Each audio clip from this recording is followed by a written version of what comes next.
వంకాయ ఎండ్రాయిల్ కూర చాలా చాలా బాగుంటుంది. ఆ కూర ఎలా చేసేయాలో చూసేద్దాం.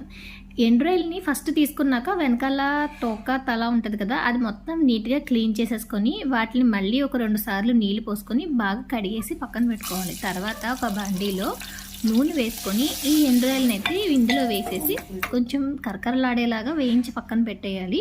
ఇవి పక్కన పెట్టేసిన తర్వాత 2 పచ్చిమిర్చి 2 ఉల్లిపాయలను కూడా కట్ చేసుకొని, ఉల్లిపాయ ముక్కలు బాగా వేగిపోయిన తర్వాత ఒక 2 చిన్న సైజు టమాటాలను కూడా తీసి అవి కూడా వేగిపోయిన తర్వాత వంకాయల్ని కోసుకొని ఇలా ఇందులో వేసేయాలి. తర్వాత రుచికి తగ్గట్టుగా ఉప్పు కారం కూడా వేసి కాసేపు కలిపేయాలి. కలిపిన తర్వాత ఒక గ్లాస్ వాటర్ పోసి సిమ్లో పెట్టుకొని ఒక 20 మినిట్స్ వరకు ఉడికించాలి. ఉడికిన తర్వాత ఈ ఎండ్రాయిల్ కూడా ఇందులో వేయాలి. కొంచెం వాటర్ ఎక్కువగా ఉన్నప్పుడే ఎండ్రాయిల్ ఇందులో వేసి ఉడికిస్తే ఆ స్మెల్ అంతా కూడా కర్రీకి బాగా పడుతుంది అనమాట.